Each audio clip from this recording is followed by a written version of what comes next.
Hello aspirants, news today के आज के इस अंक में आपका स्वागत है। न्यूज़ टुडे के आज के इस अंक में हम 23 और 24 नवंबर की हमारी जो महत्वपूर्ण खबरें रही हैं उनके बारे में विस्तार से चर्चा करेंगे। तो चलिए आइए सबसे पहले जान लेते हैं आज की हमारी प्रमुख खबरें। आज की हमारी 5 महत्वपूर्ण न्यूज़ होगी। पहला है विद्युत संशोधन विधेयक 2025 का मसौदा। भारत सरकार ने विद्युत क्षेत्र को अधिक प्रतिस्पर्धी, पारदर्शी और आधुनिक बनाने के लिए विद्युत क्षेत्र में संशोधन करने जा रही है, उसके लिए एक मसौदा जारी किया है। भारत में कारागार रिपोर्ट, भारत के जो प्रिजन है उनमें क्या समस्या है, एक रिपोर्ट आई है और सुझाव के बारे में भी हम इस रिपोर्ट में चर्चा करेंगे। G20 का शिखर सम्मेलन हाल ही में साउथ अफ्रीका में संपन्न हुआ है, तो वहाँ के क्या आउटकम्स रहे हैं इसके बारे में हम डिस्कस करेंगे। कोप 30 का जो सम्मेलन है उसमें बेलम पैकेज को अपनाया गया है और ये ब्राजील में खत्म हुआ है, इसके बारे में भी चर्चा करेंगे कि वहाँ पे क्या आउटकम रहे। और जब भारत के प्रधानमंत्री हाल ही में G20 की बैठक में गए थे साउथ अफ्रीका, तो वहाँ भारत, ब्राजील और साउथ अफ्रीका के नेताओं के बीच में भी एक बैठक संपन्न हुई है। उसमें क्या बात हुई वो भी हम लोग बात करेंगे। साथ साथ में हमारी कुछ अन्य संक्षिप्त सुर्खियां भी रहेंगी, जैसा कि पैरासोशल एक वर्ड है जिसको वर्ड ऑफ द ईयर का अवार्ड मिला है। अवार्ड क्या मिला, मतलब डिक्लेयर किया गया, उसके बारे में बात करेंगे। भारतीय अंतर्देशीय जलमार्ग प्राधिकरण के बारे में बात करेंगे। ओरामाइन ओ के बारे में बात करेंगे। भारत NCAP के बारे में बात करेंगे। अनुच्छेद 240 जो जिसकी बात करी जाएगी, चंडीगढ़ को अनुच्छेद 240 में शामिल किया जाए, उसके बारे में बात करेंगे। और मणिपुर में एक महत्वपूर्ण महोत्सव होता है संगाई महोत्सव, जो कि शंघाई हिरण के नाम पे रखा गया है, उसके बारे में चर्चा करेंगे। तो चलिए शुरू करते हैं आज की हमारी महत्वपूर्ण खबरों से। चलिए बात करते हैं आज की हमारी पहली मुख्य खबर की। हमारी पहली मुख्य खबर है, हाल ही में साउथ अफ्रीका में G20 का जो सम्मेलन है उसका समापन हुआ या फिर संपन्न हुआ वहाँ पे। तो उस सम्मेलन के क्या आउटकम रहे, साथ साथ में G20 का सम्मेलन कब होता है, इसके मेंबर्स कौन कौन है, इसके बारे में हम इस न्यूज़ में मेनली चर्चा करेंगे। और ये IR के पर्सपेक्टिव से ये न्यूज़ जो है वो महत्वपूर्ण है और ऐसे सवाल यूपीएससी में पहले भी पूछा गया है। इवन G20 के जो मेंबर्स है उनके बारे में तो यूपीएससी ने एक बार प्रीलिम्स में सवाल पूछा था कि इनमें से कौन सा मेंबर नहीं है। ठीक है, तो बात करते हैं इसमें। हाल ही में जो सम्मेलन संपन्न हुआ है वो साउथ अफ्रीका के जोहान्सबर्ग में संपन्न हुआ है। और इस सम्मेलन की थीम अगर मानी जाए तो थीम है इसकी एकजुटता, समानता, संधारणता।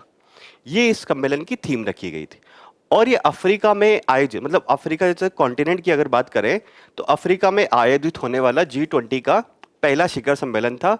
तो ये पॉइंट जो है हमारे न्यूज़ जो है, ये पॉइंट जो है ये हमारे प्री के लिहाज से इंपॉर्टेंट रहेगा कि अफ्रीका महाद्वीप में पहला जो सम्मेलन हुआ है वो 2025 में साउथ अफ्रीका में हुआ है। ठीक है, और देखिए इसमें ये हुआ था कि अमेरिका ने इस सम्मेलन का बहिष्कार किया, यानी कि अमेरिकी राष्ट्रपति इस सम्मेलन में नहीं आए। जनरली ये होता है कि जो G20 का सम्मेलन होता है उसमें हेड ऑफ द स्टेट्स जो होते हैं वो जाते हैं। भारत के भी प्रधानमंत्री इसमें गए थे। तो अमेरिका ने पहले तो सम्मेलन का बहिष्कार किया, फिर अपने राजदूत को भेज दिया। तो अमेरिका के विरोध के बावजूद भी G20 के जो देश थे उन्होंने G20 का जो घोषणा पत्र है उसको अपना लिया। ठीक है, आगे बढ़ते हैं। अब जो घोषणा पत्र अपनाया उसके क्या प्रमुख बिंदु है, देखिए वहाँ पे बहुत सारे नेता इकट्ठे होते हैं और जो साझा चुनौतियां हैं या फिर साझा विकास के जो कार्य है वो कैसे किया जा सकते हैं, इनके बारे में डिस्कशन करते हैं। तो ये सारी चीज़ें उसमें घोषणा पत्र में शामिल की गई है कि कैसे जो G20 के देश है आने वाले समय में कार्य करेंगे। तो पहला इसमें है आपदा जो है उसके प्रति प्रतिरोध को बढ़ा देना, साथ साथ में जिन देशों के ऊपर ऋण है तो उसकी संधारणता होनी चाहिए। तो आपदा के बारे में पहला ये बात किया गया कि आपदा के प्रति हम लोग जो प्रतिक्रिया देते हैं वो केवल सरकार या निजी क्षेत्र के बस का नहीं है, हमें जन क्षेत्र यानी कि समुदाय आधारित आपदा प्रतिक्रिया है उसको विकसित करने की आवश्यकता है। जो स्थानीय समुदाय होता है उसको भी आपदा की प्रतिक्रिया में शामिल किया जाए। जो देश ऋणग्रस्त है, बहुत सारे देश जो हैं उन्होंने ऋण लिया हुआ है, जैसे कि चाइना की ये पॉलिसी आती है, चाइना के बारे में बात करी जाती है कि बहुत सारे देशों को वो ऋण देके उनके ऊपर इनडायरेक्टली तरीके से, अप्रत्यक्ष रूप से अपने प्रभाव बढ़ाने का प्रयास करते हैं। भारत के आसपास के भी देश की अगर बात करें, श्रीलंका हो गया, मालदीव्स हो गया, म्यांमार हो गया, उन देशों को भी चाइना ने काफी ऋण दिया। तो ये बोले कि जो ऋणग्रस्त देश है जिनके ऊपर ज्यादा ऋण है उनको भी समर्थन दिया जाएगा किसी प्रकार से। साथ साथ में जो औद्योगिकरण होना चाहिए, इंडस्ट्रियलाइजेशन, वो सस्टेनेबल होना चाहिए। ऐसा नहीं हो कि आप अंधाधुंध तरीके से औद्योगिकरण कर रहे हैं और उससे पर्यावरण को नुकसान हो रहा है। साथ साथ में अगर आप औद्योगिकरण कर रहे हैं तो रोजगार पर भी बल होना चाहिए, यानी कि रोजगार सृजन होना चाहिए, क्योंकि पूरी दुनिया के सामने एक बड़ी चुनौती होती है रोजगार की। तो इन सब बातों को लेकर सब देश मिलकर कार्य करेंगे। अगला क्या है, जलवायु और ऊर्जा संक्रमण। ये क्या है, देखिए, नवीनीकरणीय ऊर्जा की बात करी जा रही है। यूएनएफसीसी के सम्मेलनों के बारे में भी हमने बहुत बार बात करी है। तो यहाँ भी ये बात निकल के आई कि नवीकरणीय ऊर्जा का विस्तार किया जाए या उस पर जोर दिया जाए। ये देश मिलकर एक साथ काम करे, ऐसी तकनीकी हस्तांतरण हो सकता है या फिर फाइनेंशियल एड हो सकती है, उसके माध्यम से नवीकरणीय ऊर्जा जो है उसको विस्तार किया जाए। G20 महत्वपूर्ण खनिज फ्रेमवर्क जो कि स्वैच्छिक है का समर्थन किया गया, यानी कि जो क्रिटिकल मिनरल्स होते हैं जी उन पर G20 के देश है वो साथ में मिलकर काम करेंगे या फिर उसको समर्थन देंगे। ऐसी पहल भी यहाँ पे शुरू की। पेरिस समझौते के तहत 1.5 डिग्री सेल्सियस का जो लक्ष्य निर्धारित किया गया है कि देखिए 2015 में पेरिस समझौता हुआ था, उसके तहत ये लक्ष्य निर्धारित किया गया था कि जो तापमान है वो 1 डिग्री सेल्सियस से ज़्यादा नहीं होने चाहिए पूर्व औद्योगिकरण काल से। तो इस पर मिलकर सब देशों को काम करना है। वैश्विक जैव विविधता के जो लक्ष्य हैं उनकी भी पुष्टि की गई कि जैव विविधता के जो लक्ष्य अपनाए गए दुनिया भर के स्तर पर, उनकी भी पुष्टि की गई और उनको भी समर्थन प्रदान किया कि भविष्य में इनको भी प्राप्त करने का प्रयास करेंगे। अगला है संस्थागत सुधारों के बारे में। भारत इस बारे में बहुत पैरवी करता है कि संयुक्त राष्ट्र सुरक्षा परिषद है वो वर्तमान की जो वास्तविकता है 21वीं सदी की उसको रिफ्लेक्ट नहीं करती है। तो संयुक्त राष्ट्र सुरक्षा परिषद में सुधार होना चाहिए। भारत तो इसमें सबसे आगे है कि संयुक्त राष्ट्र सुरक्षा परिषद में सुधार होना ही चाहिए, है ना। एक साथ साथ में उबंटू क्या है? उबंटू ये बोला गया, ये उबंटू का जो टर्म है इसका मीनिंग ये है कि पारस्परिक जुड़ाव और साझी मानवता पर बल देना चाहिए। मतलब सभी देश जो है वो ऐसा नहीं हो कि हमें उनका खुद का विकास करे। उबंटू जो एक टर्म है जिसके माध्यम से ये बोला कि उबंटू की भावना के हिसाब से हमें काम करना है, जिसमें सभी देशों का पारस्परिक जुड़ाव हो और साथ साथ में साझी मानवता के विकास के लिए कार्य किया जा सके। ठीक है। साथ साथ में जो बहुपक्षीय सहयोग है विभिन्न स्तरों पर, वर्ल्ड स्तर पर, उसको सहयोग करना, समन्वय करना और उसको और मजबूत करना। अगेन यहाँ पे उबंटू की फिर से वो टर्म बताई हुई जिसके बारे में हमने बात करें। और अन्य क्या बोला गया कि महिलाएं और लड़कियां, आपको पता है महिलाओं और लड़कियों की पुरुषों के कंपैरिजन में स्थिति थोड़ी कम होती है। तो ये बोला गया कि महिलाओं और लड़कियों का जो सशक्तिकरण होना चाहिए उस पर भी बात की गई कि हमारी प्रतिबद्धता है वैश्विक स्तर पर कि हम ऐसा काम करें। तथा ये बोला गया आतंकवाद, इसमें भी भारत सबसे आगे रहता है कि आतंकवाद का कोई भी रूप हो, किसी भी प्रकार का आतंकवाद हो या वो आतंकवाद की अभिव्यक्ति किसी भी प्रकार से हो, किसी भी टाइप में हो, उन सबकी निंदा की गई है और उसको भी खत्म करने के लिए विभिन्न देशों को मिलकर साथ में काम करना चाहिए। ठीक है, आगे देखते हैं और क्या और प्रमुख विचार क्या है। ये है कि वैश्विक, अब भारत ने, देखिए वो तो घोषणा पत्र हो गया। भारत जब गया था, भारत के प्रधानमंत्री गए थे, भारत का डेलीगेशन जो गया था, भारत ने कुछ प्रस्तावित प्रमुख विचार रखे कि भारत G20 के मंच पर कैसे अपनी भूमिका निभा रहा है। तो उसमें ये बोला कि वैश्विक पारंपरिक ज्ञान रिपोजिटरी की भारत ने बात करी कि जो दुनिया भर में पारंपरिक ज्ञान है वो काफी समृद्ध विरासत है, तो रिपोजिटरी उसकी बनाई जाए, यानी कि उसको संरक्षित किया जाए और कहीं ना कहीं एक तरह से किसी रिपोजिटरी या फिर कुछ ऑनलाइन माध्यमों में उसको रखा जाए।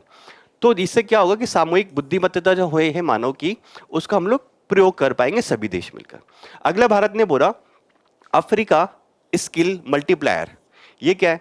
देखिए दुनिया अफ्रीका के जो देश है उनमें युवाओं में कौशल विकास बढ़ाने के लिए भारत ने बोला कि भारत 10 लाख प्रामाणिक प्रशिक्षक तैयार करेगा। ये तैयार करना है। अफ्रीका स्किल मल्टीप्लायर का अर्थ है कि अफ्रीका में युवाओं को कौशल देने के लिए 10 लाख प्रामाणिक प्रशिक्षक, यानी कि जो अफ्रीका के युवाओं को प्रशिक्षण देंगे, ऐसे हमें ट्रेनर तैयार करने हैं आने वाले टाइम में। अगले भारत ने बोला कि वैश्विक स्वास्थ्य देखभाल प्रतिक्रिया दल, यानी कि वैश्विक स्तर पर अगर कोई स्वास्थ्य की इमरजेंसी क्रिएट होती है या कोई स्वास्थ्य की समस्या क्रिएट होती है तो उसको लेकर G20 स्वास्थ्य विशेषज्ञों की एक टीम बनाई जाए, ऐसा भारत ने प्रस्तावित किया है। अगला भारत ने बोला कि मुफ्त उपग्रह डाटा भागीदारी, यानी कि देखिए बहुत सारे जो गरीब देश होते हैं उनके पास इतनी तकनीक नहीं होती है कि वो सैटेलाइट छोड़ पाए, तो उन देशों को कृषि के लिए, मत्स्य पालन के लिए, आपदा प्रबंधन के लिए इत्यादि के लिए हम लोग डेटा प्रोवाइड कर सकते हैं कि अगर कृषि के लिए तो उनको उत्पादन का आंकड़ा प्रोवाइड किया जा सकता है सैटेलाइट इमेजेस के माध्यम से, या फिर मौसम किस प्रकार का रहने वाला उस पर्टिकुलर देश में, इसका आंकड़ा प्रोवाइड किया जा सकता है। तो ये भारत ने बोला कि मुफ्त उपग्रह डेटा की भागीदारी होनी चाहिए। जो जिन देश सक्षम है वो गरीब देशों को या फिर लीस्ट डेवलपमेंट कंट्री को इस तरह का डाटा उपलब्ध कराए। अगला क्या बोला? भारत ने और बात करिए, ये बोला कि जो महत्वपूर्ण खनिज है, क्रिटिकल मिनरल, उनकी चक्रीयता पहल, भारत की बात कर रहा है। देखिए जो महत्वपूर्ण खनिज है वर्तमान में जो दुनिया में आधुनिक उद्योग डेवलप हो रहे हैं, वो आपका डिफेंस मान लीजिए, या फिर आपके मोबाइल वाले मान लीजिए, या फिर एआई में जो भी चीज़ें चल रही है, तो ये बात करी जा रही है कि जो महत्वपूर्ण खनिज है उस आधुनिक उद्योगों में उनका काफ़ी ज़्यादा उपयोग किया जा रहा है। इलेक्ट्रॉनिक उद्योग हो गया, फिर डिफेंस उद्योग हो, उनमें और महत्वपूर्ण खनिज है, उन पर दबदबा मेनली चीन का है। 90% प्लस जो है लगभग चीन उसका उत्पादन करता है। तो ये बोला कि हम इसके पुनर्चक्रण पर ध्यान देते हैं, नवाचार पर ध्यान देते हैं, साथ साथ में इसकी जो आपूर्ति श्रृंखला है उसकी सुरक्षा होनी चाहिए। हाल ही में ये हुआ था कि चाइना ने अमेरिका को बोला था कि हम आपको जो क्रिटिकल मिनरल्स प्रोवाइड करते हैं वो नहीं प्रोवाइड करेंगे, तो फिर अमेरिकी राष्ट्रपति ने उनके ऊपर टैरिफ भी लगा दिया था। तो जो इसकी आपूर्ति श्रृंखला है क्रिटिकल मिनरल्स की, उसकी सुरक्षा होनी चाहिए। ऐसा नहीं है कि उसमें डिसरप्शन आ जाए, कोई एक देश का दबदबा उस पर है। अगला है मादक पदार्थ और आतंकवाद का जो गठजोड़ है, यानी कि ये क्या है, देखिए मादक पदार्थ के तस्करी के माध्यम से जो पैसा कमाया जाता है वो आतंकवाद में यूज किया जाता है, और मादक पदार्थों के लिए आपने देखा होगा जो रूट्स होते हैं, पुराने रूट्स, उसके लिए कभी कभी आतंकवादी हमला करने का भी उपयोग करते हैं। तो जो उनके दोनों के बीच में गठजोड़ है उससे निपटने के लिए पहल शुरू की जाए, ताकि मादक पदार्थ और आतंकवाद का जो गठजोड़ है वो खत्म किया जा सके। और मेनली जो है दोनों समस्या अपनी अपनी है, मादक पदार्थ की भी है, आतंकवाद की भी है, और दोनों को निपटा जा सके बेहतर तरीके से। अब G20 शिखर सम्मेलन में एक बात यह भी हो कि भारत और इटली ने मिलकर आतंकवाद के वित्त पोषण, देखिए आतंकवादी जो होते हैं उनको फाइनेंस जो होता है, टेरर फाइनेंसिंग जिसको बोलते हैं, वो भी एक महत्वपूर्ण चीज है। अगर फाइनेंसिंग नहीं होगी तो आतंकवादी कैसे ऑपरेट कर पाएंगे।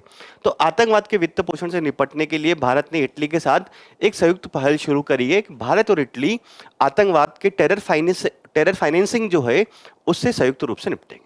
ठीक है, तो ये भारत ने प्रमुख विचार प्रस्तावित किए हैं। अब देखिए G20 के बारे में बात कर लेते हैं कि वास्तव में G20 क्या है। तो देखिए G20 की स्थापना जो हुई थी 1997 और 98 के एशिया में एक वित्तीय संकट आया था, उसके दौरान इसकी की गई थी। उसके बाद 1999 में G20 की स्थापना की गई थी। ठीक है, अब इसमें जो देश है वो बहुत सारे देश हैं, 20 देश हैं लगभग, है ना, 19 देश है और 2 संघ इसमें शामिल है। देखिए ये जो अफ्रीकी संघ है, इसको तो भारत में जब G20 का सम्मेलन हुआ था 2023 में, तब इसको शामिल किया गया था, और पहले 19 देश प्लस एक यूरोपीय संघ था। तो अब क्या हो गया, 19 + 1 + 1, 2 संघ है और 19 देश हैं। इन 19 देशों के बारे में एक बार रीड कर लीजिएगा, सवाल आता रहता है इस प्रकार का, है ना। अब उद्देश्य क्या है इसका G20 का, कि अंतर्राष्ट्रीय स्तर पर प्रमुख आर्थिक मुद्दे जो हैं, वैश्विक संरचना और गवर्नेंस को आकार देने और मजबूत देने में महत्वपूर्ण भूमिका निभाना।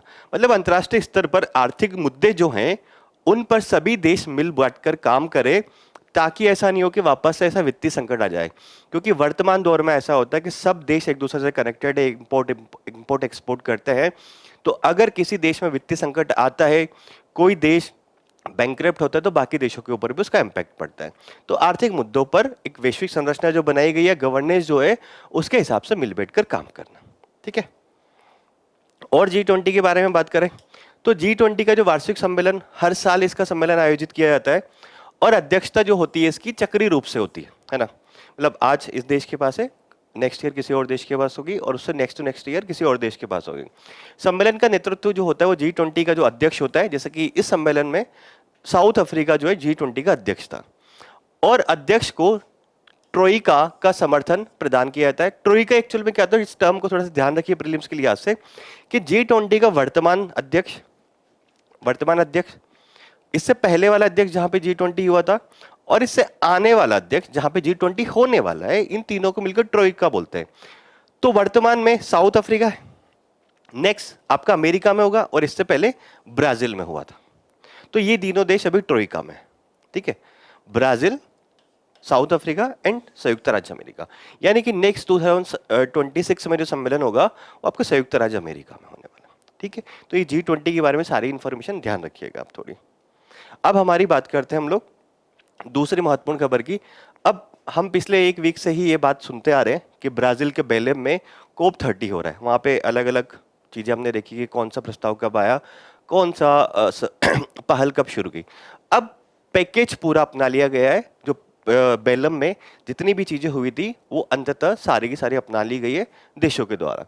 तो अब इसमें हम लोग एक शॉर्ट रूप में देख लेते हैं कि वास्तव में जो बेलम पैकेज है उसमें क्या है और इसके साथ ही सम्मेलन का समापन भी हो गया COP 30 का। तो देखते हैं क्या है COP 30 में। ये न्यूज हम लोग पिछले एक वीक से कवर कर रहे हैं, वही थोड़ा थोड़ा इसमें अब आया है। 2 नई पहलों की घोषणा की गई है। कौन कौन से पहल है? Global implementation accelerator. ये क्या है? Global implementation accelerator. अब अगर आप इस टर्म पर ध्यान देंगे इम्प्लीमेंटेशन, तो आप समझ जाएंगे इसको। 2 वर्ष का कार्यक्रम है, 2 वार्षिक कार्यक्रम है। इसका उद्देश्य क्या है? देखिए, पेरिस क्लाइमेट चेंज समझौता जो हुआ था, उसके तहत विभिन्न देशों ने अपने अपने राष्ट्रीय लक्ष्य निर्धारित किए गए थे कि हम जलवायु परिवर्तन को कम करने के लिए, ग्लोबल वार्मिंग को कम करने के लिए हम लक्ष्य निर्धारित कर रहे हैं। तो अब ये बात निकल के कि इस पहल में ये उद्देश्य रखा गया है कि जो राष्ट्रीय जलवायु कार्य योजना जो विभिन्न देशों के द्वारा बनाई गई है, साथ साथ में वैश्विक ताप वृद्धि को 1.5 डिग्री सेल्सियस से सीमित रखने के लिए आवश्यक जो कार्रवाइयां हो रही हैं, उसके बीच में अंतराल जो उसको समाप्त करना। समझ में आया आपको? यानी कि विभिन्न देश जो प्रयास कर रहे हैं, वो प्रयास कहीं ना कहीं 1.5 डिग्री सेल्सियस जो तापमान रखना है पेरिस क्लाइमेट चेंज के तहत, उसके लिए जो कार्रवाइयां होनी चाहिए उसमें अंतराल है। इस अंतराल को समाप्त करना है। किसका लक्ष्य? ग्लोबल इम्प्लीमेंटेशन एक्सेलरेटर का। यानी कि आपने जो बात करी है वैश्विक ताप वृद्धि को 1.5 डिग्री सेल्सियस रखने के लिए, तो इम्प्लीमेंटेशन उसका एक्सेलरेट करना है आपको। ठीक है, अगला है बेलेम मिशन 2 1.5। ये भी इंपॉर्टेंट है, प्री के लिहाज से देखिएगा इसको। अभी COP 29, COP 30, COP 31 की अध्यक्षता करने वाले 3 देशों का कार्योन्मुख समूह है। यानी कि जो 3 देश है इसमें, जिसमें 29 हुआ है, 30 हुआ है और 31 जहां होने वाला है। 31 तुर्की में होगा। ये बात भी हमने पिछली न्यूज में कवर करी थी कि उनका एक कार्योन्मुख मंच है। और इसका उद्देश्य क्या है? ये मेनली इंपॉर्टेंट है प्री के लिहाज से। इसका उद्देश्य है कि जलवायु शमन, मिटिगेशन किया जाए, कि जलवायु का जो प्रभाव है वो कम से कम हो। Mitigation and adaptation. अडप्टेशन का मतलब है कि जो जलवायु परिवर्तन हो रहा है उसके प्रति हम अडॉप्ट हो जाए धीरे धीरे। तो जलवायु शमन और जलवायु अनुकूलन और निवेश में अंतर्राष्ट्रीय सहयोग जो है उसको बढ़ावा देना। जलवायु मिटिगेशन एंड अडॉप्शन और इन्वेस्टमेंट, जो जलवायु कार्रवाइयों में जो इन्वेस्टमेंट है उसमें जो अंतर्राष्ट्रीय सहयोग है उसको और बढ़ावा देना है। किसका लक्ष्य है? बेलेम मिशन 2 1.5। ये ध्यान रखना है आपको, प्री के लिहाज से थोड़ा सा काम का है ना। अगला देखते हैं, ये ग्लोबल मुंटीराओ डिसीजन के बारे में भी हमने पढ़ा था पिछली बार में। तो क्या है ग्लोबल मुंटीराओ डिसीजन यहाँ पे लिया गया है? तो UNFCCC के जितने भी पक्षकार थे उन्होंने एक उच्च स्तरीय दस्तावेज उसको अपनाया है। मुंटीराओ जो है एक ब्राजील का मूल निवासी टुप्पी लोग बोलते हैं। और इस शब्द का अर्थ है कि देखिए, जो अब जलवायु परिवर्तन और ग्लोबल वार्मिंग की समस्या है उस पर सभी देशों को मिलकर काम करना होगा। तो मुंटीराओ का अर्थ यही है कि मिलकर कार्य करना। तो उस पहल का नाम ये रख दिया ग्लोबल मुंटीराओ डिसीजन, कि हम सब लोग मिलकर कार्य करेंगे। तो इस दस्तावेज जो है ग्लोबल मुंटीराओ डिसीजन में क्या शामिल है? इसमें शामिल है कि विकासशील देशों के लिए जलवायु कार्रवाई तो जलवायु वित्त पोषण बढ़ाकर 2035 तक 1.3 ट्रिलियन डॉलर वार्षिक सुनिश्चित करना। मतलब विकासशील जो देश है, अगर उनको जलवायु परिवर्तन की समस्या का सामना करना है या फिर जलवायु कार्रवाई करने हैं ताकि वो एक तरह से जलवायु उत्सर्जन यानी कि कार्बन एमिशन जो है वो कम करे, तो उनको कुछ स्वच्छ तकनीकों में इन्वेस्टमेंट करने के लिए पैसा आपको देना पड़ेगा। वो ये बोला कि 2035 तक वार्षिक रूप से लगभग 1.3 ट्रिलियन डॉलर की उनको आवश्यकता होगी विकासशील देशों को। ठीक है, जलवायु अनुकूलन अडॉप्शन वित्त पोषण को, अब अडॉप्शन अलग से कि जलवायु अनुकूलन वित्त पोषण जो है 2025 तक उसको दुगना करना है और 2035 तक उसको तिगुना करना, 3 गुना करना। अडॉप्शन फंड जो होगा 25 तक, 25 तो है ही अभी, है ना, 2 गुना, और 2035 तक उसको तिगुना करना।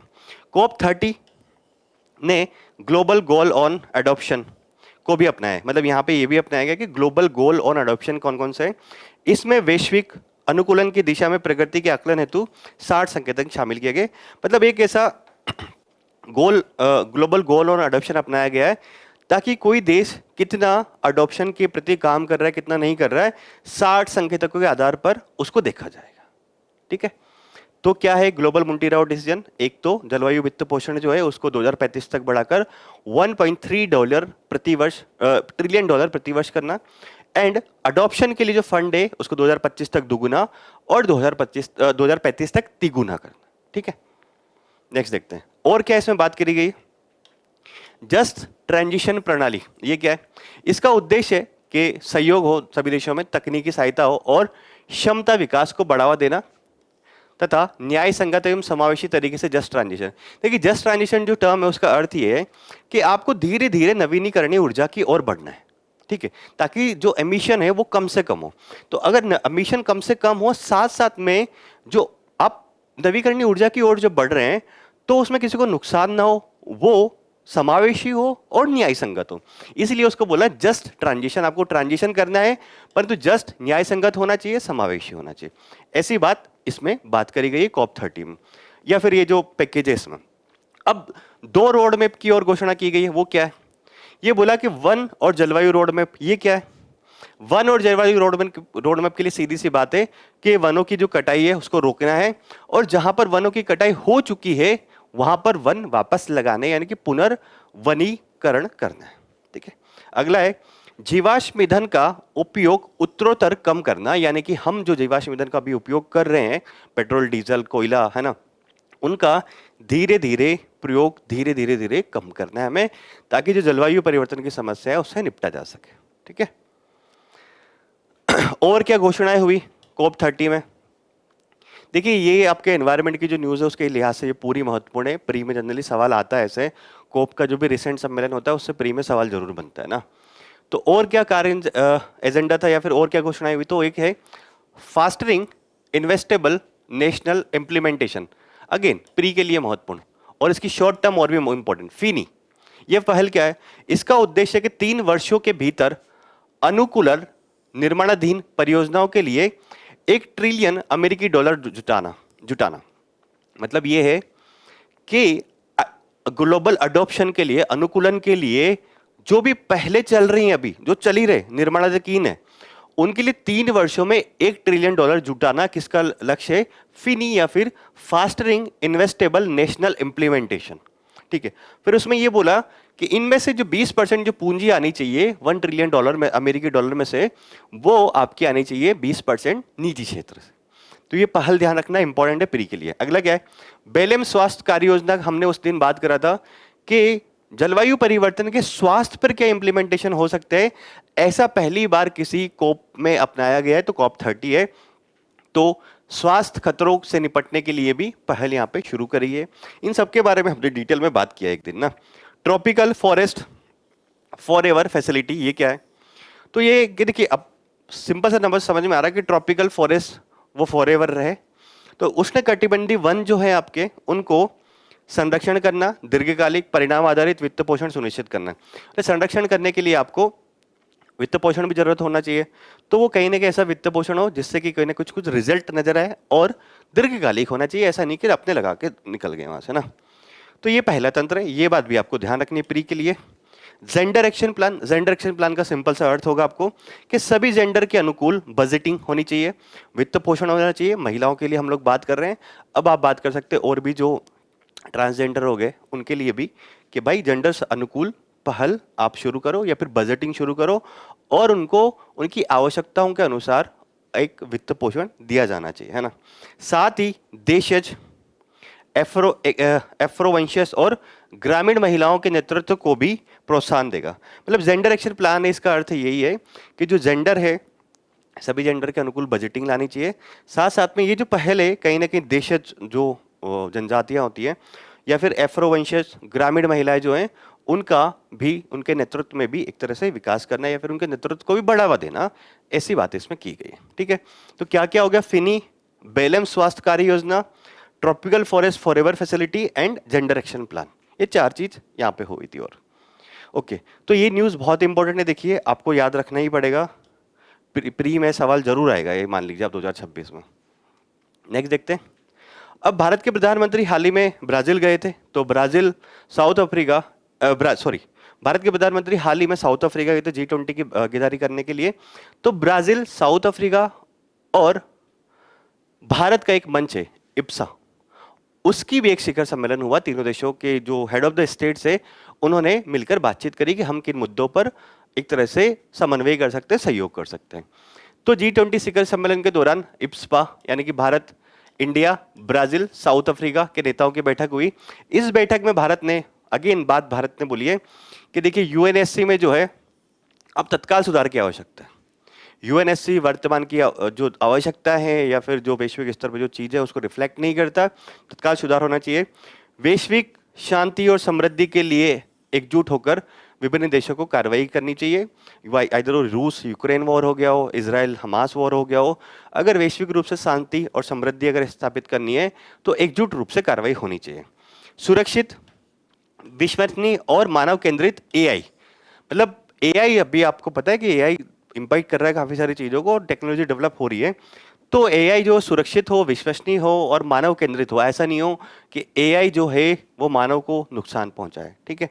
आकार देने में इप्सा की संभावित भूमिका भी रेखांकित किया कि हम इस्बा के जो देश हैं, भारत, ब्राजील और साउथ अफ्रीका, वो मिलकर इन क्षेत्रों में काम करें।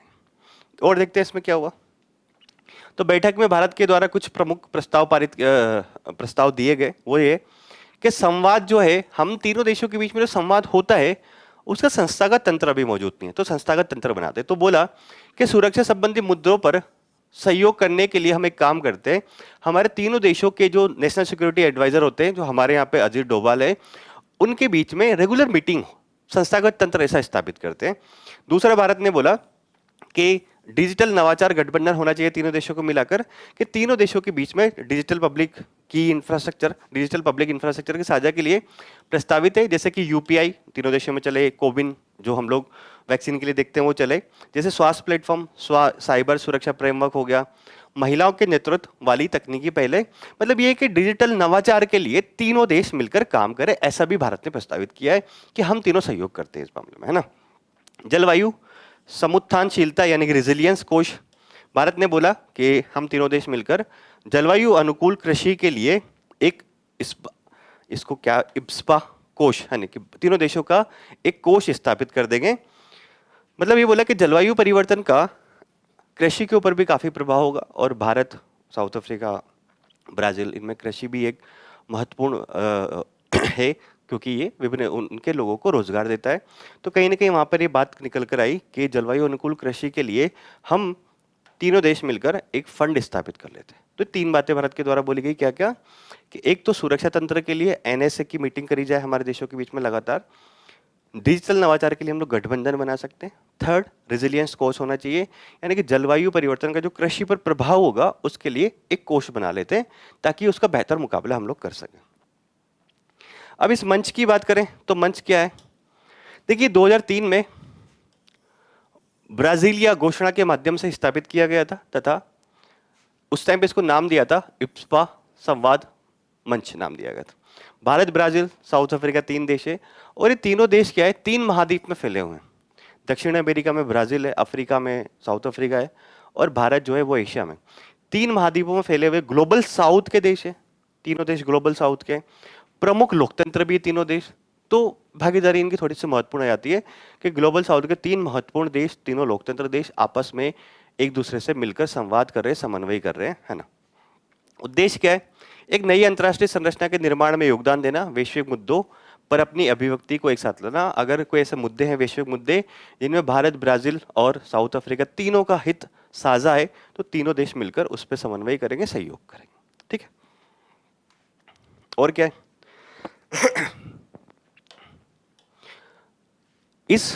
ये तीनों देश क्या है, तीन मोर्चों पर सहयोग करते हैं, वैश्विक और क्षेत्रीय राजनीतिक मुद्दों पर परामर्श करते हैं एक दूसरे से, और समन्वय करते हैं कि अगर ऐसा कोई साझा हित का मुद्दा है तो हम लोग एक साथ बैठकर बात कर लेते हैं उस पर।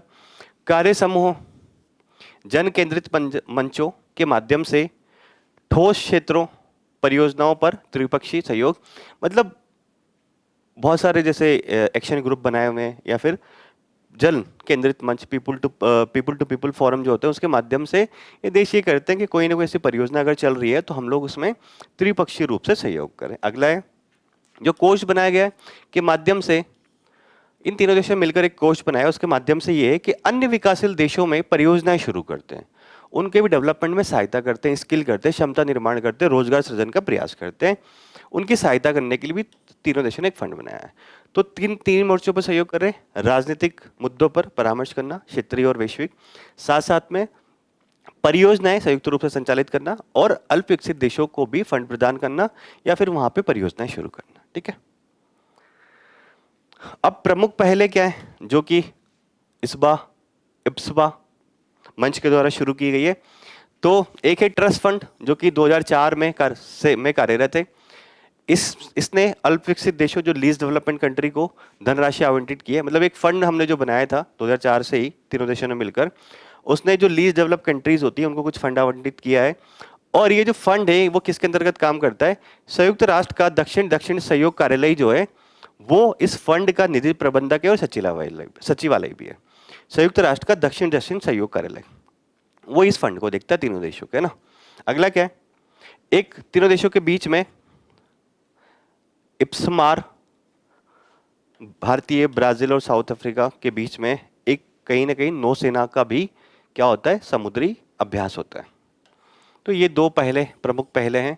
एक तो फंड बनाया गया जिसमें लीस्ट डेवलप कंट्रीज को उनकी सहायता की जाती है और उसका संयुक्त राष्ट्र कार्यालय, ये महत्वपूर्ण है। देखिए, संयुक्त राष्ट्र दक्षिणी दक्षिणी सहयोग कार्यालय जो है उसका निधि प्रबंधक है और सचिवालय है, और एक तीनों देशों के बीच में नौसैनिक अभ्यास भी होता है।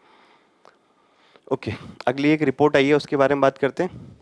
देखिए, कारागार के बारे में बहुत बार हमने डिस्कस किया है कि भारत के जो प्रिजन्स हैं उनमें क्या समस्या है, परंतु एक थोड़ी इसमें अलग बात आई है। भारत में जो सामाजिक संरचना है उसके आधार पर इस रिपोर्ट को कहीं ना कहीं बनाया गया। तो देखते हैं क्या है। भारत में कारागार रिपोर्ट 2025 आई गई है। तो उच्चतम न्यायालय का उच्च अनुसंधान एवं योजना केंद्र जो है उसने ये रिपोर्ट जारी करी है। और उसने रिपोर्ट जारी करते टाइम पे देखा कि जेल में जो नियमावलियां होती है, विभिन्न रूढ़ियां होती है, प्रथाएं होती है, मानसिक स्वास्थ्य सहायता उसके आधार पर, मजदूरी जो मिलती है जेलों में, तकनीकी सुधारों आदि की समीक्षा की रही है। इन आधारों पर उसने रिपोर्ट बनाई है ना। साथ ही रिपोर्ट में जेल प्रशासन द्वारा कैदियों के प्रति मानवाधिकार आधारित दृष्टिकोण रखने का सुझाव, मतलब भारतीय जो जेलें हैं उनमें इन आधारों पर क्या कमियां हैं और क्या सुझाव है, ये इस रिपोर्ट में बताया गया है। ठीक है, तो ये जनरली गवर्नेंस के हिसाब से हमारा इंपॉर्टेंट रहेगा। प्री में तो इसमें कोई क्वेश्चन एक्सपेक्टेड नहीं है, परंतु मेंस में कभी बन सकता है ना। तो भारतीय जेलों से संबंधित क्या प्रमुख समस्याएं हैं वो बात करते हैं। सबसे पहले जेल प्रशासन की बात करते हैं। देखिए, जेल जो है वो भारतीय संविधान के 7वीं अनुसूची के सूची 2 यानी कि राज्य सूची का विषय है। अब राज्य सूची का विषय है तो कानून बनाते टाइम पे या फिर जेलों की नियमावली बनाते टाइम पर राज्य टू राज्य अंतर जरूर आएगा। तो जेल प्रशासन से जुड़े विषय पर राज्य विधायिका को कानून बनाने का अधिकार है।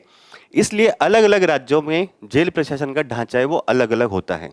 ठीक है, साथ साथ में एक एक्स्ट्रा न्यूज इसमें दी गई है कि भारत कैदियों के साथ व्यवहार के लिए संयुक्त राष्ट्र मानक न्यूनतम नियमावली जो है, मतलब कैदियों के साथ किस प्रकार का व्यवहार किया जाए उसके लिए संयुक्त राष्ट्र की एक न्यूनतम नियमावली है। भारत उसको अनुपालन करता है और उसी नियमावली को नेल्सन मंडेला नियमावली भी बोला जाता है। ठीक है, यह नियमावली जो है ये जेल संस्थाओं को मानवीय नजरिए से देखने की वकालत करती है। मतलब आपने जो जेल बनाया है वो उसको भी कहीं ना कहीं एक ह्यूमैनिटेरियन एंगल से या मानवीय नजरिए से देखा जाए, ऐसी आपकी नेल्सन मंडेला नियमावली बात करती है। ठीक है, अब जेलों में क्षमता से अधिक कैदी ये बहुत ज़्यादा है कि हमारे जो जेल हैं उनमें जितने लोग होने चाहिए उससे ज़्यादा लोग उसमें रहते हैं, है ना। अब वहाँ कोई मनपसंद जगह तो रहने नहीं जाएगा, ऑब्वियसली उसका इंफ्रास्ट्रक्चर कमजोर है, तभी वहाँ पे ऑक्यूपेंसी रेट ज़्यादा है। तो ऑक्यूपेंसी रेट कितनी है? 133.4, यानी कि क्या है कि अगर हमारी जेलों में 100 लोग आ सकते हैं तो वहाँ पर अभी 133 लोग रह रहे हैं, तो भीड़ भाड़ काफ़ी ज़्यादा है। अपनी जो क्षमता है उससे ज़्यादा काम, अब ज़्यादा लोग होंगे तो ऑब्वियसली बातें उनको बेहतर रहने की जगह नहीं मिल पाएगी, खान पान नहीं मिल पाएगा, तो कहीं ना कहीं उनके मानवाधिकारों का थोड़ा हनन होता है यहाँ पे ना। प्रत्येक 4 में से एक विचाराधीन कैदी है। अब विचाराधीन कैदी ऐसा जिसके ट्रायल तो शुरू हो चुका है परंतु उसके केस में अभी तक अंतिम फैसला नहीं आया है, तो ये भी एक बड़ी समस्या है। हो सकता है कि उसकी सुनवाई नहीं हो रही हो और उसको मिलनी थी सजा 2 साल की, वो काट चुका 5 साल की। अब अंतिम फैसला जब तक नहीं आएगा तब तक तो वो जेल में ही रहेगा। तो कहीं ना कहीं अंडर ट्रायल जो कैदी होते हैं वो भी काफ़ी ज़्यादा है। भारत में खुली जेलें जो है उनका इस्तेमाल बहुत कम होता है।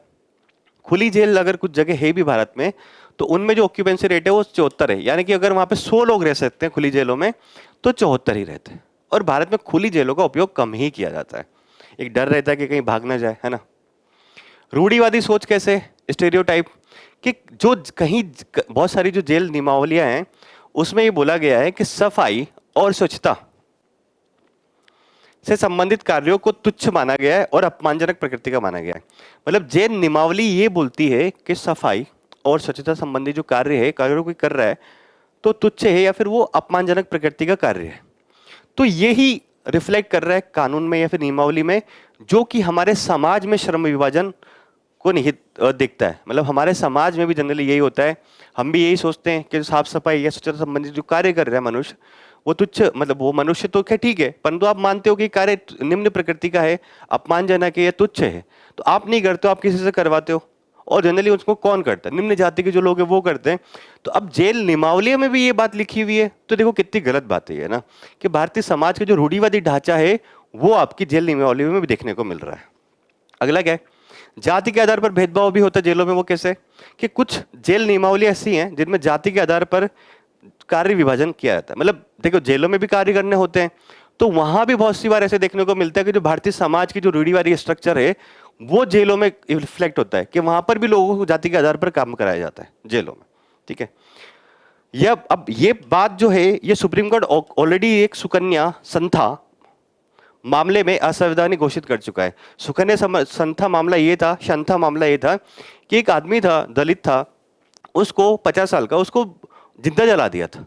तो उस मामले में सुप्रीम कोर्ट पहले ही ये बोल चुका है कि जाति के आधार पर जो कार्य होता है वो असंवैधानिक है। परंतु आपकी जेल नियमावली भी वही रिफ्लेक्ट कर रही है, वहां भी जाति के आधार पर लोगों से कार्य कराया जा रहा है। अगर कोई निम्न जाति का है तो उसको बोलेंगे आप बर्तन साफ करिए या फिर साफ सफाई का काम देखिए। ठीक है, अगला क्या है, और क्या चुनौतियां हैं, मजदूरी में अंतर। अब जैसे हमने बात करी कि राज्य सूची का विषय है जेल, तो मिजोरम में जो मजदूरी है वो 20 रुपए मिलती है वहां पे प्रतिदिन काम करने के, और कर्नाटक में 554 रुपए मिलते हैं काम करने के। भाई अब काम तो सेम है, पैसा अलग अलग क्यों है फिर उसका। ठीक है, तो मजदूरी में भी अंतर है। मिजोरम में अब मतलब ये बोला है कि मिजोरम में जो मजदूरी मिलती है वो सबसे कम न्यूनतम मजदूरी से भी बहुत कम है। न्यूनतम मजदूरी जो डिसाइड किया गया उससे भी और भी बहुत कम है वो, है ना। तो ये भी कहीं ना कहीं भेदभाव है। महिला कैदियों के बारे में बात करें तो प्रजनन का विकल्प नहीं होता उनके पास वहां पर, जबकि ये तो चॉइस की बात करी जा रही है। अगर उसके मतलब प्रजनन के जो अधिकार है उसको स्पष्ट ही नहीं किया जेल नियमावलियों में। अब महिला कैदियों से जनरली क्या काम कराया जाता है वहां पर, कि आप खाना बनाओ, बर्तन साफ करो, है ना। जो घरेलू कार्य जहां पे हमारे समाज में महिलाओं को जिस तरह से रखा जाता है कि आप घरेलू कार्यों तक सीमित रहिए, सेम काम आप जेल नियमावलियों के हिसाब से जेलों में भी करा रहे हो। तो अगेन भारतीय समाज की जो रूढ़िवादी ढांचा है आप वहीं लेके जा रहे हो, चाहे वो निम्न जाति के लिए हो चाहे वो महिलाओं के लिए हो, है ना। उन्हें कार्य के समान अवसर से वंचित किया जाता है, जो कि भारतीय संविधान में दिया हुआ है डीपीएसपी के अंतर्गत, उसे वंचित किया जा रहा है महिला कैदियों को। विधिक सहायता अधिक प्रभावी नहीं होना। अब हम लोग बात करें, हमने निःशुल्क विधि सहायता के लिए 1987 में बात तो कर ली, अधिनियम भी पारित कर दिया, परंतु बहुत सारे लोग ऐसे थे, गरीब लोग होते, दलित लोग होते, समाज के जो निम्न पायदान पे जो लोग होते हैं वो कहीं ना कहीं उस निःशुल्क विधिक सहायता को भी प्राप्त नहीं कर सकते। ठीक है, साथ साथ में जेलों में बात करें तो भौतिक और डिजिटल अवसंरचना जो है उसकी भी हमारी जेलों में बहुत ही कमी है। ठीक है, तो ये सारी कमियां हैं भारतीय जेलों में मानवीय एंगल से। तो अब कुछ आगे की राह की बात करी है उन्होंने, कुछ सुझाव भी देंगे। तो बोला कि नियमावली में अब जो कमियां हैं उसी के उसको सुधारने के लिए बात करी यहाँ पे, कि कुछ प्रकार के कार्यों को तुच्छ और अपमानजनक बताने वाली रूढ़िगत शब्दावलियों को हटाया जाए जेल नियमावलियों से। सिंपल सी बात है, जेलों में कार्य आवंटन जो है वो जातिगत भेदभाव समाप्त करने हेतु रोटेशन या रोस्टर आधार पर किया जाए, कि भाई अगर 50 कैदी है तो हर कोई बर्तन साफ करेगा एक न एक दिन रोटेशन के आधार पर। इसमें जाति वाति का कोई मतलब नहीं है ना, हर कोई आपके खाना बनाएगा रोटेशन के आधार पर, तो रोटेशन के आधार पर किया जाए वहाँ पे। राज्य सरकारों को कैदियों की जो मजदूरी होती है वो हर 3 साल में उसकी समीक्षा की जानी चाहिए, कैदियों को जो मजदूरी मिलती है, और संशोधन किया जाना चाहिए। विचाराधीन कैदियों के मामले को, अब जो विचाराधीन कैदी हमने देखा कि 4 में से 3 जो है वो अंडर ट्रायल है, उनको पता ही नहीं कि सजा होगी नहीं होगी भविष्य में, अंडर ट्रायल है, तो उन मामलों को अत्यावश्यक सूची में शामिल करके न्यायाधीशों द्वारा उनकी सुनवाई को प्राथमिकता सूची में रखा जाए कि भाई इनको जल्दी से निपटारा करना है इन मामलों का। ठीक है, अगला क्या है? अंतर संचालित आपराधिक न्याय प्रणाली, इंटरऑपरेबल क्रिमिनल जस्टिस सिस्टम से जुड़े अलग अलग जो, देखिए आपराधिक न्याय प्रणाली से जुड़े जुड़े अलग सिस्टम है, अलग अलग सिस्टम है, उन पर वास्तविकता रियल टाइम के आधार पर डेटा अपडेट सुनिश्चित किया जाए ताकि ई प्रिजन प्रणाली सक्षम हो सके। मतलब जो भी आपने डिजिटल प्लेटफॉर्म बनाए हैं, कितने कैदी, कितना अंडर ट्रायल है, किसका केस कहाँ पहुंचा, ये सारे के सारे आप रियल टाइम के आधार पर अपडेट करो। ठीक है, और ये जो आपके इंटर ICGS यानी कि inter operable criminal justice system से जुड़ी संस्थाओं के बीच भी बिना रुकावट के डाटा आदान प्रदान हो। मतलब इस काम से संबंधित जो भी संस्थाएं भी इसमें लगी हुई है, उनके बीच में भी डाटा का जो आदान प्रदान हो वो बिना रुकावट के हो। ठीक है, तो ये उसने सुझाव भी दिए, काम का है, मेंस में कभी आ सकता है, तो ध्यान रखिएगा। ओके, हमारी 5वीं न्यूज़ है, हाल ही में सरकार ने विद्युत क्षेत्र की प्रतिस्पर्धा, पारदर्शिता और उसको और अधिक उपभोक्ता अनुकूल बनाने के लिए मसौदा विद्युत संशोधन विधेयक 2025 जो है उसको जारी किया। मसौदा मतलब ड्राफ्ट जारी किया है, पब्लिक जो है अब उस पर कमेंट कर सकती है, फिर वो प्रस्तुत किया जाएगा लोकसभा या राज्यसभा में, फिर उसको प्रेसिडेंट साइन करेंगे, पारित होने के बाद तो वो पारित होगा। तो इसमें यह है कि भारत का जो विद्युत क्षेत्र है उसके आधुनिकीकरण के लिए महत्वपूर्ण सुधारों की बात करता है। 3 बात इसमें कि विद्युत वितरण जो होता है उसमें हमें प्रतिस्पर्धा लेके आनी है। अभी आपने देखा हो कि एक ही डिस्कॉम जो है वो चल रहा है उस एरिया में या फिर उस राज्य में, तो उसमें प्रतिस्पर्धा लानी है। विनियामक निरीक्षण जो होता है, रेगुलेटरी फ्रेमवर्क, उसको और मजबूत करना है। जो भी देखता है विद्युत क्षेत्र को, जो भी विनियामक देखते हैं, वो उनका निरीक्षण मजबूत किया जाए। मूल्य निर्धारण जो किया जाता है, आप कितने यूनिट यूनिट नहीं, आप जैसे बिजली के जो बिल देते हैं उसका जो मूल्य निर्धारण होता है वो निष्पक्ष होना चाहिए और पारदर्शी होना चाहिए, ताकि उपभोक्ता को भी राहत मिले और बिजली कंपनियों को भी नुकसान ना हो उसका ना। तो देखते हैं इसमें क्या क्या मुख्य विशेषताएं इस ड्राफ्ट की। देखिए, ड्राफ्ट की विशेषताएं सिंपल लैंग्वेज में समझते हैं, संरचनात्मक सुधारों की कुछ बात करती है ना। तो इसमें यह बोला कि हमारे विद्युत वितरण कंपनियां जो है, देखिए सिंपल लैंग्वेज में मैं आपको थोड़ा समझा दूं। विद्युत वितरण कंपनी अभी ये होता है कि जैसे कि एक एरिया में आपने खुद देखा होगा, जिस एरिया में भी आप रहते हैं एक ही कंपनी है जो आपको विद्युत वितरण कर रही है, तो आपके पास एक तो विकल्प नहीं है किसी और से लेने का। अब जो एक जो बेच रहा है उसकी कोई गुणवत्ता की गारंटी नहीं है, तो ये बोला कि विद्युत वितरण में अब विभिन्न कंपनियां एक ही क्षेत्र में आ सकेगी, लाइसेंस लेके उनको अनुमति मिल जाएगी। ये बात इसका सार है कि अगर अब ऐसा नहीं रखा जाएगा कि इस एरिया में बस यही बिजली कंपनी रहेगी, और भी लोग आए, लाइसेंस ले और वहां पे विद्युत वितरण का कार्य कर सकते हैं ना। सभी लाइसेंसधारी जो भी होंगे बिजली कंपनियों के, उनको सार्वभौमिक सेवा दायित्व है उसको सुनिश्चित किया जाएगा या फिर अनिवार्य किया गया। यानी कि जो बिजली मिले वो अमीर गरीब, शहरी ग्रामीण सबको आपूर्ति सुनिश्चित की जाए बराबर मात्रा में। आपने देखा होगा ग्रामीण क्षेत्रों में बिजली नहीं आती परंतु शहरों में आती है ना। तो वही बात यहाँ पे की जा रही है कि सार्वभौमिक सेवा दायित्व को अनिवार्य किया गया है कि सबको समान मात्रा में आपको आपूर्ति सुनिश्चित करनी होगी, भेदभावपूर्ण, बिना भेदभाव के, है ना। अगला ये, परंतु यहाँ पे थोड़ा सा क्लोज इसमें जोड़ दिया गया कि राज्य विद्युत विनियामक आयोग है जो है, अगर वो चाहे तो जो बड़े उपभोक्ता होते हैं, जैसे कि जो 1 मेगावाट से अधिक बिजली का कंजप्शन कर रहे हैं, तो उनको ये बोला कि इस दायित्व से मुक्ति दे दी जाएगी, सार्वभौमिक सेवा दायित्व से मुक्ति दी जाएगी। हालांकि ये जो राज्य विद्युत विनियामक आयोग जो है, इसको राज्य सरकार से पहले परमिशन लेगी, परामर्श करना पड़ेगा अगर आप ऐसा कुछ करते हैं तो। ठीक है, 2 बातें अभी हमने समझी कि एक एरिया में अब एक से ज्यादा विद्युत वितरण कंपनियां हो सकेगी लाइसेंस लेके। दूसरी बात ये होगी कि अगर कोई विद्युत वितरण कंपनी वहां पे कार्य कर रही है तो सभी को गैर भेदभावपूर्ण तरीके से आपूर्ति सुनिश्चित करे सार्वभौमिक सेवा दायित्व के तहत। ठीक है, अगला ये कि अगर कोई 1 मेगावाट से अधिक बिजली की खपत करता है, बड़ा उपभोक्ता है, तो उसको सार्वभौमिक सेवा दायित्व से मुक्ति दी जा सकती है, परंतु राज्य सरकार की सिफारिश के साथ या फिर परामर्श के साथ राज्य विद्युत विनियामक आयोग के द्वारा। ठीक है, आगे देखते हैं। अब टैरिफ और क्रॉस सब्सिडी को तर्कसंगत बनाना, यहां भी सिंपल चीज में समझते हैं कि लागत प्रतिबंधित टैरिफ यानी कि कॉस्ट रिफ्लेक्टिव टैरिफ होना चाहिए।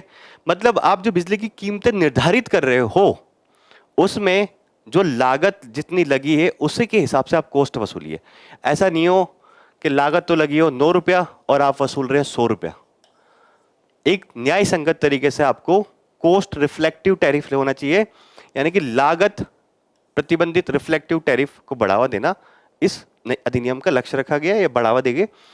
हालांकि जो सब्सिडी वाले उपभोक्ता होते हैं, हमारे किसान होते हैं, गरीब परिवार होता है, उनको सरकार बजटीय सहायता के माध्यम से उनको सब्सिडी प्रदान करेगी।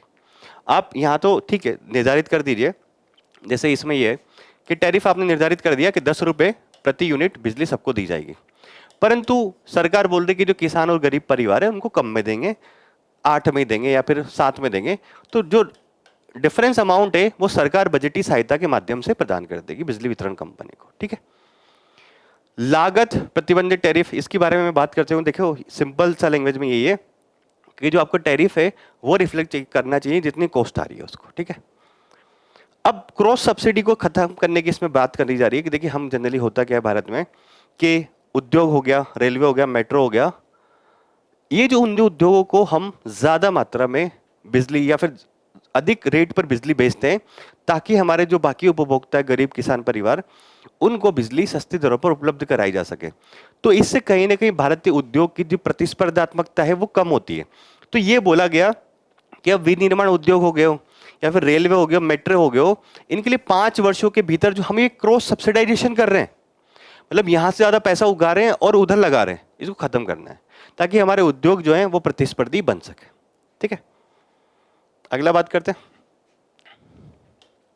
और क्या बात करेगी इसमें, शासनात्मक और विनियामक मजबूती, मतलब ये बोला कि केंद्र और राज्यों के बीच में समन्वय और आम सहमति बनाने के लिए एक विद्युत परिषद बनाई जाएगी इसको लेके। ठीक है, और जो राज्य विद्युत प्राधिकरण होते हैं वो मानकों को लागू करने के लिए, गैर अनुपालन के लिए, अगर मानक जो लागू हो रहे या फिर कोई पालन नहीं कर रहा है तो उसके लिए दंड लगा सकते हैं। और यदि आवेदन में देरी होती है तो स्वतः संज्ञान देखिए अगर कोई टैरिफ निर्धारण के लिए आवेदन करता है या उसमें देरी हो रही है तो 100 मोटो यानी कि स्वतः संज्ञान लेते, एक्शन लेते हुए टैरिफ का निर्धारण भी कर सकते हैं। मतलब इसे ये कि कोई कंपनी ने अर्जी लगाई इनके पास कि हम इस दर पर बिजली बेचेंगे, या फिर अर्जी लगा ही नहीं, बोला ही नहीं कुछ, तो ये 100 मोटो एक्शन ले सकते हैं राज्य विद्युत प्राधिकरण और टैरिफ का निर्धारण खुद कर देंगे। और अनुपालन अगर कोई नहीं कर रहा है तो क्या होगा, उसके ऊपर दंड लगाने की शक्ति भी इनको होगी। संधारणीयता और बाजार विकास ये कैसे कि देखिए हमने एक बात बोली गई है कि गैर जीवाश्म ऊर्जा आधारित ऊर्जा जो है उसको भी खरीदे कंपनियां, तो उन दायित्वों को भी पूरा करना चाहिए और मजबूत करना। अगर उनको कोई गैर अनुपालन करता है कि गैर जीवाश्म आधारित ऊर्जा को नहीं खरीद रहा है, जीवाश्म आधारित ऊर्जा को ही खरीद रहा है, तो उस पर गैर अनुपालन के लिए दंड आरोपित किया जा सकता है। ठीक है, नए उपकरण जो होते हैं बिजली के या फिर कोई ऐसे व्यापारिक प्लेटफॉर्म सहित विद्युत बाजार जो है हमारे देश में उसका विकास किया जाए या उसको बढ़ावा देना है हमें कि नए उपकरण बने और साथ साथ में ऐसे कुछ व्यापारिक प्लेटफॉर्म आए जहां पर विद्युत का बाजार विकसित हो सके। ठीक है, आगे क्या, अब जो ये अधिनियम लाया गया वो कुछ समस्या होंगी तभी तो संशोधन कर रहे हैं, तो वो समस्या दी गई हुई है कि विद्युत वितरण कंपनियां यानी कि डिस्कॉम को लगातार वित्तीय नुकसान होता है। वो क्यों होता है कि एक तो बिलिंग जो होती है उनकी दक्षता नहीं होती है, कभी रेट ऊपर नीचे निर्धारित हो जाता है या फिर बहुत सारे उपभोक्ता बिल पे नहीं करते हैं। साथ साथ में उनको समग्र तकनीकी और वाणिज्यिक, मतलब जब तार बिछाए जाते हैं तो उसकी वजह से बहुत सी बार क्या होता है कि ट्रांसमिशन लॉस हो जाते हैं। बिजली की चोरी तो आपने सुनी ही होगी, गांव गांव में चलती है, तो उसकी वजह से विद्युत वितरण कंपनियां जो उनको नुकसान होता है, तो उनको भी मजबूत रखना है तभी तो वो विद्युत वितरण ठीक से कर पाएंगे, है ना। विद्युत आपूर्ति में प्रतिस्पर्धा की कमी है, मैंने जैसे आपको बताया था कि उपभोक्ता को एक ही डिस्कॉम से बंधे रहते हैं तो उसमें कहीं ना कहीं सेवा की गुणवत्ता प्रभावित होती है, और जो एक डिस्कॉम रहता है उसमें कोई नवाचार इनोवेशन नहीं करता है। तो अब ये बोला गया है कि डिस्कॉम और एक से ज्यादा भी हो सकते हैं एक एरिया में, बस उनको लाइसेंस लेना है वहां पे, है ना। क्रॉस सब्सिडी देश में चलती है, उसकी विकृतियां हैं कि कुछ उद्योगों क्षेत्रों पे हम लोग ज्यादा टैरिफ लगाते हैं और आरोपित किया जाता है। इससे क्या है, कहीं ना कहीं हमारे जो विनिर्माण क्षेत्र है उसकी प्रतिस्पर्धात्मकता, हमारे उद्योग की प्रतिस्पर्धात्मकता कम होती है और इसको हमें बढ़ावा देना है। अगर हमें आने वाले देश में, हमें देश में विकास करना है, उद्योगों को प्रतिस्पर्धी बनाना है, तो ये भी काम उपलब्ध करना पड़ेगा। तो इन कमियों की वजह से हमने ये बिल लेके आए ताकि बिल में सुधार हो सके। बिल नहीं लेके आए, अभी मसौदा लेके आए, ड्राफ्ट लेके आए, अब ये पब्लिक के कमेंट के लिए खुला है। अब ये विधेयक हो सकता है कि आने वाला जो सत्र है, शीतकालीन सत्र, उसमें पेश हो सके। ठीक है, ओके। तो आज हमारी जो 5 महत्वपूर्ण न्यूज थी उनके बारे में हमने डिटेल से डिस्कस किया। अब बात कर लेते हैं हम संक्षिप्त सुर्खियों की। हमारा पहला न्यूज है संक्षिप्त सुर्खियों में पैरा सोशल। देखिए हाल ही में कैम्ब्रिज शब्दकोश है, उसने पैरा सोशल को 2025 का वर्ड ऑफ द ईयर बोला है। तो पैरा सोशल वर्ड क्या है ये देख लेते हैं कि देखिए पैरा सोशल शब्द का इस्तेमाल हालिया में विशेष रूप से सोशल मीडिया हो गया उसके उदय के साथ, या फिर जो चैट बॉट्स हो गए एआई संबंधित, उनके उदय के साथ काफी प्रासंगिक हो गया है। ये ऐसा संबंध होता है पैरा सोशल, पैरा सोशल जो किसी व्यक्ति को, किसी प्रसिद्ध व्यक्ति जिसे वे जानते नहीं जानते, या किसी किताब, फिल्म, टीवी श्रृंखला आदि के चरित्र के साथ जुड़ा हुआ महसूस करते हैं। मतलब जैसे अगर आपने कोई बुक पढ़ी, आप उस बुक में समझ रहे हो कि यार ये तो स्टोरी जो लिखी गई ये एकदम मेरी स्टोरी है, ये जो फिल्म चल रही है तो मेरी स्टोरी के ऊपर चल रही है। तो जिस ये वर्ड है यही पैरा सोशल काइंड ऑफ है। ये जब दर्शक उनका कंटेंट देखने में कई घंटे व्यतीत करते हैं और वो पैरा सोशल बंधन विकसित कर लेता है। मतलब अगर ऐसी चीज है जिसमें आपको लगे कि एकदम आप घुल मिल गए हो, आपकी स्टोरी चल रही है वहां पे, तो आप उस कंटेंट को बहुत टाइम तक देखेंगे और वो एक तरह से पैरा सोशल बंधन विकसित कर लेते हैं और चरित्रों को करीबी दोस्तों, परिवार और पंथ के नेताओं की तरह अधिक मानने लगते हैं। मतलब उनको चरित्र जो होते हैं उनकी आप बहुत रेस्पेक्ट करने लग जाते हो। इस तरह का इसमें पैरा सोशल संबंध है, देख लीजिएगा। सो ज्यादा काम का तो नहीं है। नेक्स्ट न्यूज क्या है? नेक्स्ट न्यूज है हमारी भारतीय अंतर्देशीय जलमार्ग प्राधिकरण। तो देखिए हाल ही में भारतीय अंतर्देशीय जलमार्ग प्राधिकरण ने पूर्वोत्तर में माल आवाजाही, यात्री परिवहन और नदी आधारित पर्यटन को बढ़ावा देने के लिए समझौता ज्ञापन पर हस्ताक्षर किया है। तो ये क्या है प्राधिकरण, इसके बारे में जानते हैं। देखिए इसकी स्थापना 1986 में हुई थी। केंद्रीय पतन, पोत, परिवहन और जलमार्ग मंत्रालय जो है उसके अंतर्गत ये काम करता है और इसका मेनली काम है राष्ट्रीय जो जलमार्ग है, देखिए जलमार्ग के विकास का करना और उसका विनियमन का इसका कार्य सौंपा गया है। मेनली ये है ना। मुख्यालय इसका क्या है, कहाँ है? नोएडा के उत्तर प्रदेश में। इसके अधिदेश और कार्य क्या है कि शिपिंग और नौवहन के लिए अंतर्देशीय जलमार्गों का विकास करना है ना, अवसंरचना का विकास करना, वो जो अगर कैनाल कोई बना रहे हो आप शिपिंग के लिए तो उसकी अवसंरचना, ड्रेजिंग करना, नदी संबंधी प्रशिक्षण, टर्मिनल निर्माण, नौवहन सहायता इत्यादि। अंतर्देशीय जल परिवहन के माध्यम से माल और यात्रियों की सुरक्षित एवं कुशल आवाजाही जो है उसको सुनिश्चित करना।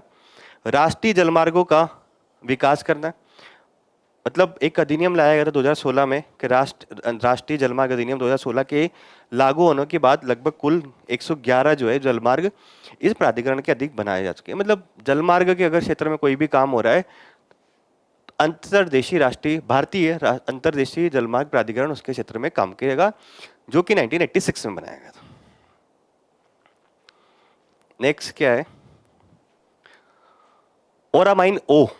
देखिए हाल ही में खाद्य पदार्थों में ये मिलावट हो रही है, रासायनिक बहुत सारी चीजों में होती है कि लगातार जा रही है। मिलावट में विशेष रूप से गैर अनुमत, जिसकी अनुमति नहीं है, सिंथेटिक रंगों, खासकर ओरामाइन ओ का अधिक उपयोग किया जा रहा है। तो हम लोग जानते हैं कि ओरामाइन ओ क्या है। तो ओरामाइन ओ एक पीला, गंधहीन, क्रिस्टलीय, रेत जैसा होता है, पाउडर या फिर परतदार पदार्थ है। इसका उपयोग कहाँ किया जाता है? कागज हो गया आपका, वस्त्र उद्योग हो गया, चमड़े को रंगने के लिए मेनली इसका उपयोग किया जाता है, या फिर इसका उपयोग एंटीसेप्टिक के लिए, जैसे आपके कोई लग गए डिटोल वगैरह लगाते हैं उस तरह से भी इसका उपयोग किया जाता है। अगर कहीं फंगस है तो फंगस नाशी के रूप में भी इसका उपयोग किया जाता है। इसे भारत में तो बैन है ये, भारत में, यूरोपीय संघ और संयुक्त राज्य अमेरिका में खाद्य रंग के रूप में, यानी कि खाद्य पदार्थ में रंग के रूप में इसका उपयोग नहीं कर सकते आप, अनुमति नहीं है। ठीक है, बाकी ये है कि चमड़े, वस्त्र के लिए तो हो सकता है, खाद्य पदार्थ के, खाद्य के रंग के रूप में उपयोग नहीं कर सकते। इसे स्वास्थ्य संबंधी जोखिम हो सकते हैं, जैसे कि लीवर की बीमारी हो सकती है, आपके गुर्दे की क्षति हो सकते हैं, प्लीहा का बढ़ना हो सकता है, या म्यूटेशन कुछ हो सकता है, उत्परिवर्तन प्रभाव जो आनुवंशिक सामग्री को भी बदल सकता है, ऐसा प्रभाव हो सकता है। और संभावना में कैंसर भी हो सकता है। आजकल हर बीमारी कैंसर से जाकर रिलेट कर जाती है, तो कैंसर भी हो सकता है। अंतर्राष्ट्रीय कैंसर अनुसंधान एजेंसी जो है वो ओरामाइन को एक ऐसे पदार्थ के रूप में मानती है जिससे मनुष्य में संभवतः कैंसर हो सकता है, कैंसर हो ही सकता है ना। तो ओरामाइन ओ के बारे में ध्यान रखिए क्या है ये, है ना। नेक्स्ट क्या है? नेक्स्ट है आपका आपदा सूचना प्रबंधन के विकास हेतु एशिया और प्रशांत केंद्र। ठीक है, नाम से ही आपको दिख रहा होगा, आपदा की सूचना प्रबंधन के लिए एशिया और प्रशांत का केंद्र है ना। ज़्यादा तो ध्यान रखना नहीं इसके बारे में। समावेशी आपदा जोखिम डाटा गवर्नेंस पर ये जो केंद्र है इसका 10वां सत्र नई दिल्ली में आयोजित हुआ है ना। तो ये केंद्र क्या है, देखिए ये 2015 में बनाया गया था। यह एशिया में संयुक्त राष्ट्र एशिया प्रशांत के लिए संयुक्त राष्ट्र आर्थिक एवं सामाजिक आयोग का एक क्षेत्रीय संस्थान है। संयुक्त राष्ट्र का आर्थिक और सामाजिक आयोग है, उसका एक क्षेत्रीय संस्थान है जो कि एशिया और प्रशांत क्षेत्र के लिए काम करता है। मुख्यालय इसका तेहरान है। शासी परिषद यानी कि जो गवर्निंग काउंसिल जो होती है उसमें 3 वर्ष की अवधि के लिए 8 मेंबर चुने जाते हैं, सदस्य देश है ना। मतलब यहां से 8 देश सदस्य देश होते हैं और ईरान सरकार, ये लोग इसके शासी परिषद में शामिल होते हैं। कार्यदेश क्या है कि बेहतर सूचना प्रबंधन हो ताकि आपदा का जो जोखिम है उसको कम से कम किया जा सके। मजबूत करने के लिए एशिया प्रशांत देशों को समर्थन करना, मतलब वही आपदा को कम करने के लिए सूचना साझा हो एशिया प्रशांत के देशों के बीच में। डेटा और ज्ञान को साझा करना, एक दूसरे की क्षमता निर्माण करना, जोखिम का आकलन करना और उसका विश्लेषण करना कि बाढ़ आ सकती है, भूकंप आ सकता है आने वाले टाइम में। देशों को पूर्व चेतावनी प्रणाली जो है वो विकसित करने के लिए मजबूत करना, मदद करना। प्रतिक्रिया, अगर आपदा आ गई तो प्रतिक्रिया अगर कर रहे हैं तो उसमें समन्वय और सहयोग स्थापित करना। आपदा पश्चात पुनर्प्राप्ति की योजना बनाने में मदद करना देशों की, और क्षेत्रीय सहयोग को बढ़ावा देना ताकि आपदा का जो जोखिम है या उससे जो नुकसान है उसको कम से कम किया जा सके, है ना।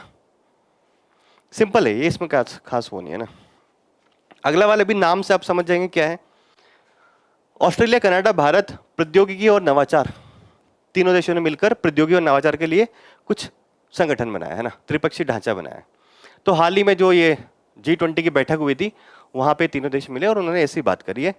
तो क्या है ये, महत्वपूर्ण या फिर उभरती हुई जो प्रौद्योगिकियां हैं एवं नवाचार के क्षेत्रों में तीनों देश मिलकर सहयोग करेंगे। तो नाम से ही दिख रहा है, देखिए नाम ही अगर आप देखेंगे तो नाम से ही आपको पता लग रहा है कि वास्तव में क्या है ना। ऐसा कोई अलग से याद करने की आवश्यकता नहीं है इसको।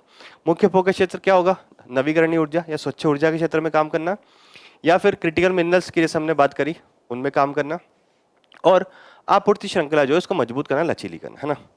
अपने अपने देश के नागरिकों को जीवन को बेहतर बनाने के लिए AI के विकास और उसे व्यापक रूप में अपनाने में तेजी लाने के तरीकों का पता लगाना। स्वच्छ ऊर्जा, खनिज एंड AI के क्षेत्र और भी प्रौद्योगिकी और नवाचार के क्षेत्रों में तीनों देश मिलकर काम करेंगे। कुछ खास नहीं है ऐसा ना। अगला क्या है, भारत NCAP, ये क्या है।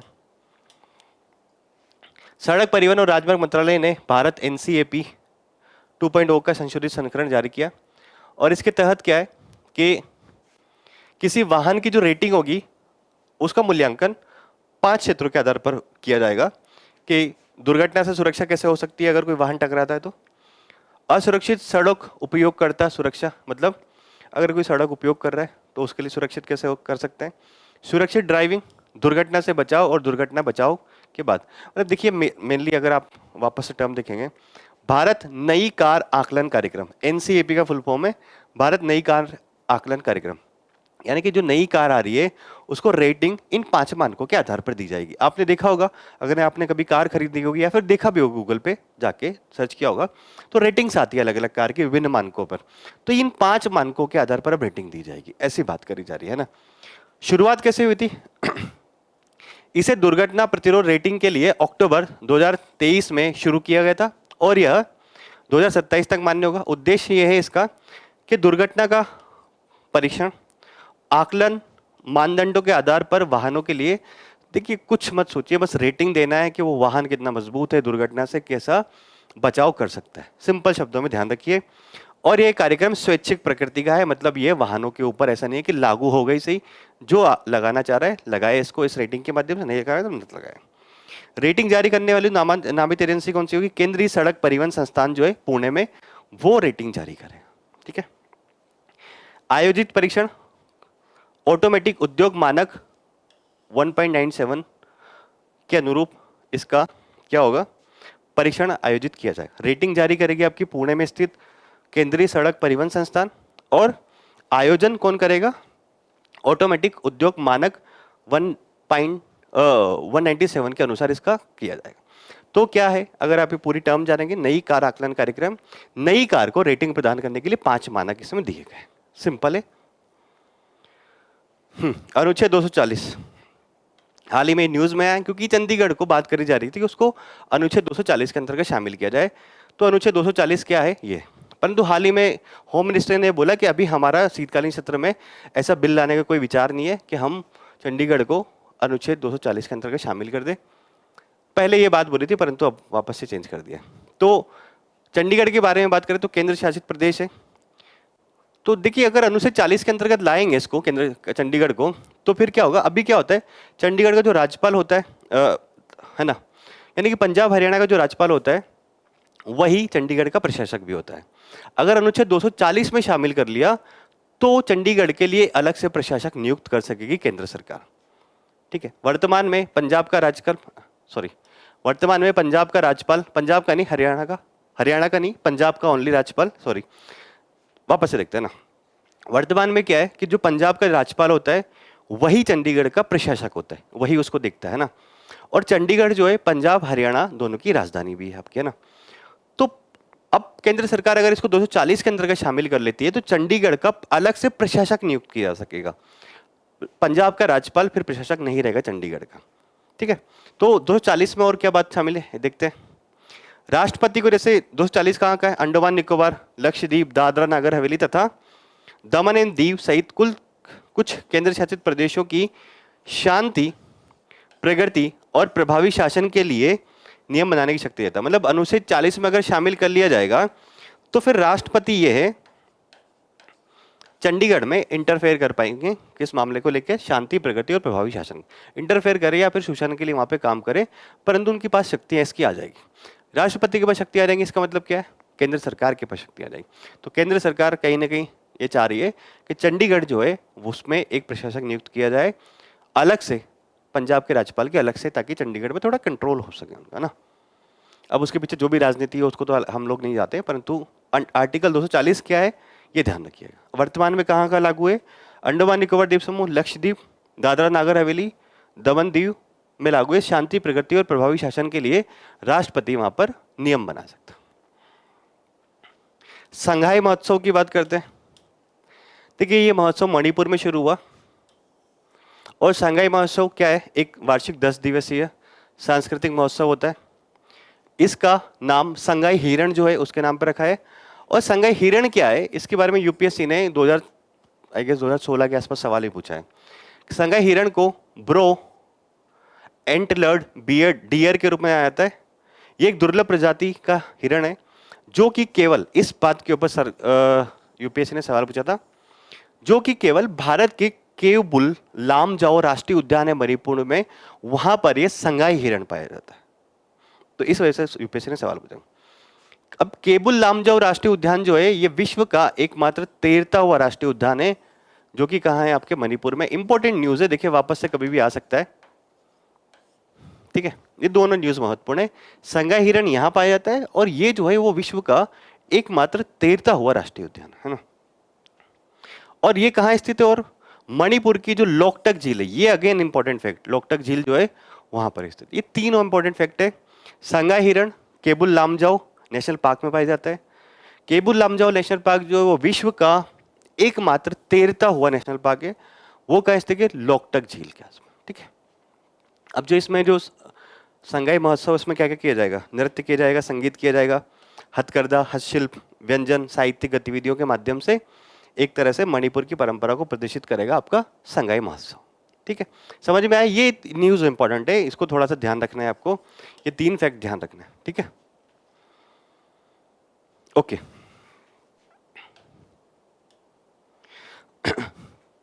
तो हमने आज आपकी जितनी भी महत्वपूर्ण न्यूज़ थी और आपकी शॉर्ट न्यूज़ थी उनको डिटेल में डिस्कस किया। उम्मीद है ये सेशन आपको आपकी एग्ज़ाम की तैयारी के लिए लाभदायक होगा, और ऐसे ही अन्य सेशन देखने के लिए जुड़े रहिए विजन आईएएस के साथ। Thank you so much and all the best.